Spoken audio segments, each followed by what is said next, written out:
like a long format live feed later. All right, I ain't gonna waste no time, guys. If you don't know who LS Chevy Rider 254 is, you're under a rock. Dude, I'll say this. I watch your stuff all the time. Like you go live all the time. You've been off work for like 8 days. Man, I've been loving seeing all your live feeds. And dude, I think I watched, how long were you on this morning playing the game? I was watching that for a while. Really listening and working. Yeah, we were probably on there for like a couple hours. Yeah, dude. I watched it for a good, or listened to it for at least 30 or 40 minutes while I was doing my morning stuff at work. So that's awesome. Well, you know what you're here for. You're here for the quick 16. Yes. I've already taken up 45 seconds of this time. I don't want to – I want everybody to get so much stuff from you. Guys, the quick 16 questions, 16 minutes with automotive performance people. Like we've been sticking with LS stuff, but I got to get some mod motor guys or big block Chevy guys in here in a little bit too, which I'm sure you've messed with some of that too. All right, 15 minutes left. Let's get into it. Dude, introduce yourself and tell them where they can find you. So I'm an LSChevyRider254. You can find me on pretty much any platform, from Instagram, YouTube, Facebook, TikTok. I'm everywhere, man. Like MasterCard. That's awesome. That's awesome. Well, dude, let's get into it. I see Cortez is in here. You were just talking about him. It was all good stuff, I promise. Dude, what was your first car, man? First car was a 86 Chrysler Fifth Avenue. What? Dude, I knew I liked you. That just cemented it right there. Yeah, they actually that was my first two cars were those. Dang. One was an 86 and then one was like a 87 or 88. That was just good cars. I didn't know much more. I didn't know much about what I had because, it was just my first car. I just needed to, go to work or whatever. But, yeah, I love that car. It ran good. It was carbureted, actually. Didn't know that back then. But, yeah.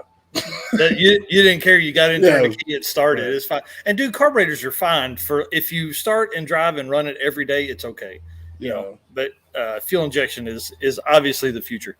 If you were going to if you were going to tell everybody what's your number one project car, if you're only working on one, what are you going to work on?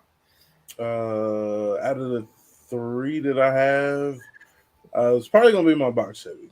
That's the one my channel started with. It's a two-door Chevy Landau.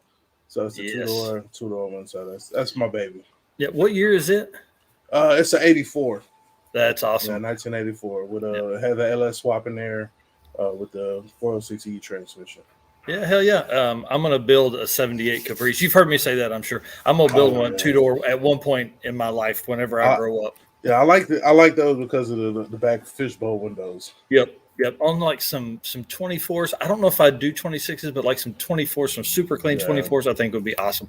Yeah, that's my limit too. Like 26s. I mean, you can do some modification, but I don't want to have to worry about it. I just want to throw the wheels on and go. Well, and I want a tire on it. I want to be able to like have some, it's not just super. Oh yeah, super thin. Yeah. I need a little bit of tire. I'm getting old. I need some cushion there. What's the most recent car you've purchased, daily or project? I haven't bought a car in a while. The last one that I got was the Cutlass, but it was actually a gift, so I bought the motor for it. Well, no, because the motor came from a subscriber too. So nice. The shout out to Outcast Projects. I know you probably seen them in the live streams. Yeah. So the last car that I technically bought was my C10, 1982. Hell yeah, that's cool, man. All right, here's a good one for you. What's your current car fleet? Everything, daily drivers, cars don't run, all that kind of stuff. Man. So we'll start with I always go timeline wise. So 1982 Chevy C10, 1984 Chevy Caprice, 1986 Cutlass Supreme, all those two doors, and then we have the 2006 Hayabusa, and then I have the 2017 Ram. There you go. Dude, that's awesome, man. You got a fleet of them for sure. Yeah, and then if we count, my wife always gets mad because I don't include her car. I also have a 2017 Charger V6. There you go. There you go. There you go. What's the favorite car you've owned? I was had to say the favorite car I owned was a 2011 Chevy Camaro SS. Yeah. I got it. I got it when I came back from Korea. I rented a SS before I went to Korea, and I fell in love with it. And I was like, yo, when I get back from Korea, I'm getting me one of these. So when I was in Korea, I learned how to drive manual, and when I came back, I bought an SS that was manual. And dude, that's awesome. I still miss that car. We got rid of it when my son was getting ready to be born because we needed something that was more roomier. But yep, a rear-facing baby seat in the back seat of a Camaro, that don't work at all. At all, man. We've been there, dude. I'm telling you, there's babies have caused a lot of cars to be sold. That's awesome. What do you daily drive? I guess probably the Ram. I think is what I see you in most, right? Yeah, the Ram is pretty much the daily. Here, so more often has been the Cutlass. I kind of been juggling between those two. That's awesome. So yeah, between those two. Man, it's funny. Like in the Cutlass, probably I don't know how deep you've gone inside it. You know, a lot of those guys gut those cars, but you know, that was really kind of the turning point. Those cars were the turning point of like everything being quiet. You know, everything. Yeah. You know, it didn't have it had all kinds of sound deadening and things. Oh yeah, the emissions and everything. Oh no, my Cutlass is very loud. when I crank it up, it's the. I mean, all the interior is still the same, but like as far as the mufflers, like they're dumped up under the car. It's loud. When I come to the neighborhood, they know. That's a little kids running out, giving you the hand pump. Yeah. Do the burnout. Yeah, I'm probably their parents cussing me out at the same time. That's right. What's he doing out here 7 a.m. making noise? Dude, what's one of your favorite car stories? Favorite car story. Oh, so back many years ago, I don't even think I had a driver's license yet. My mom leaves to go somewhere. My brother had just came back from the club, so he wanted to go by his girlfriend's house. So we ride by, and so he yells at the window, "Oh, Stephanie!" So then we run off real fast, and then we run into a cop. You know what I'm saying? So we think that we seen the cop do a U-turn. Oh no! And then I don't know. That's all I remember. We just we took the longest out of the way. My brother was like, "Yo, like I seen it in the movies. You got to go left and you got to go right. You go left and you go right, hitting a zigzag to get away from you." And it worked. That's awesome. Man, I wonder how many times cops see kids driving around and just hit the lights or hit the U-turn just to mess with us. They don't intend to pull us over. They just do it to mess with us. Who's your biggest inspiration, dude? Biggest inspiration. I would say my parents. Even though they were not together as I was growing up, seeing both of their paths and how they live their lives, like I got a little bit of both of them in me. So that's awesome, man. I can say that they were a big contribution to who I am today. Dude, that's cool. That's the first time I think somebody said parents. What's the they put you here? Well, I mean, hey, listen. Well, for some people. Yeah, I was gonna say my mom's not a car person at all, and my dad barely was until like later in his life, when he had a little disposable income. But so I don't know where we got our car stuff. Probably from our mom letting us buy Hot Wheels as kids, What's the fastest mile per hour you've driven? Either 130 or 140. I was on the booster. Yeah, dude, man. So I had a buddy that had one that was geared and full exhaust and programmer and all that kind of stuff. I think it was like 03 or 04. Man, things are rowdy. They're a big bike though. Bike. It's it's something about it. I mean, in a car it's like one thing, like, oh, I'm going fast, but like on a bike, like it's just your bike and the road. It's a beautiful thing. Man, and I used to have sport bikes. I had a Gixxer 1000 for a long time and R6 and all that kind of stuff. And it was back before like wireless earbuds were even a thing, you know what I mean?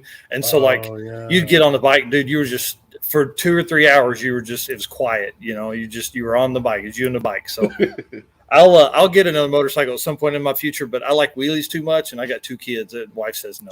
No motorcycles. My wife, like my first bike, because I went from what was it, it was a 600RR Honda. I think it was like a '05, and then I jumped from there. I had that like 4 months, and then I jumped to a 1000 Suzuki, and that thing was crazy. I had to get it straight.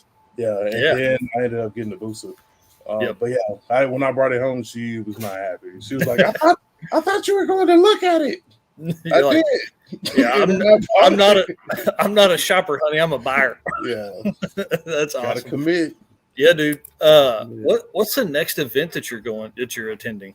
Next event I'll be attending April 9th. There's this big event from between Demonology and Dauntlemaster. It's been going on for probably like 3 years now. Yeah. Big Showdown 3. That's April 9th at the Texas Motorplex up in Ennis. Oh, dude, that's right. So Destroyer 1320 went last year, and I kept trying to figure out if I could go, but man, April is so hard with my day job that it was going to be tough. Yeah. But I'm going to have to try and get down there this time though, because dude, it looks like so much fun. I need to put some 26s on the cart and bring it.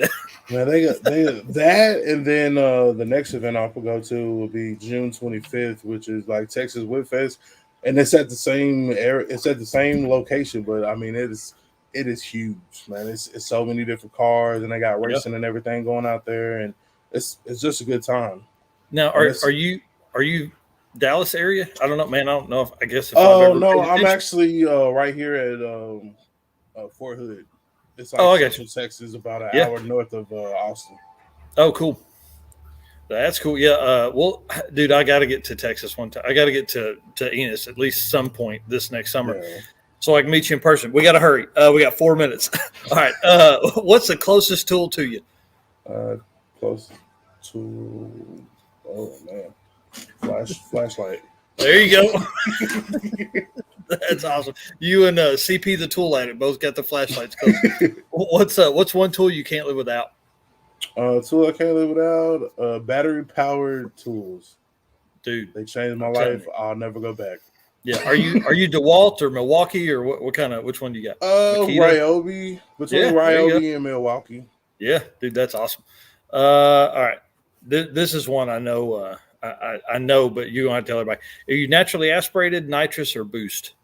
Currently naturally aspirated, but here in the future we will be going boosted. With turbos. Yeah. Which do you prefer? I don't know. I've heard people say great things about like the boost. They said it's addictive. You can't get enough of it. And, you just wait. You just wait. There's nothing cooler than a blow off valve. All right, sorry. We got to get to what car part have you broken the most?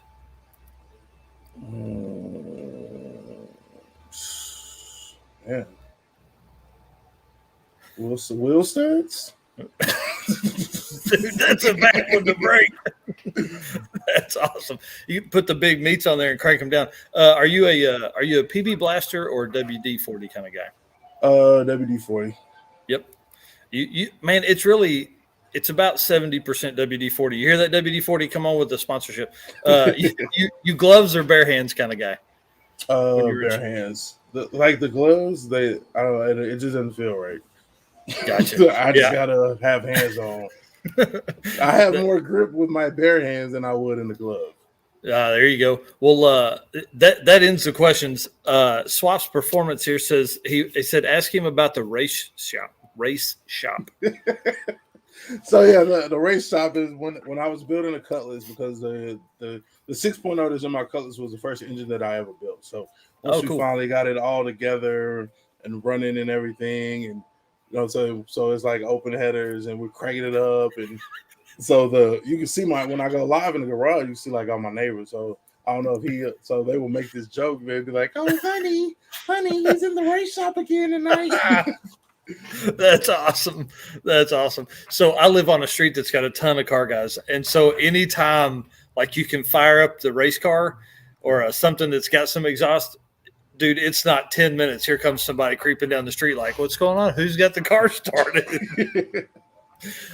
We hadn't made any rips out front. There's no burnout marks on our street, which is so wild.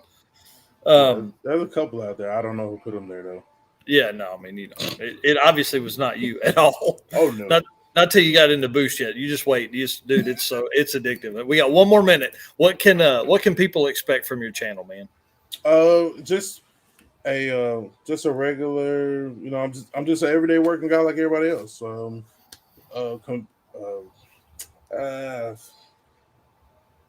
Car builds. As far as car builds, I work at O'Reilly's. I'm at the parts store, but I'm the parts guy that can actually get you the right part.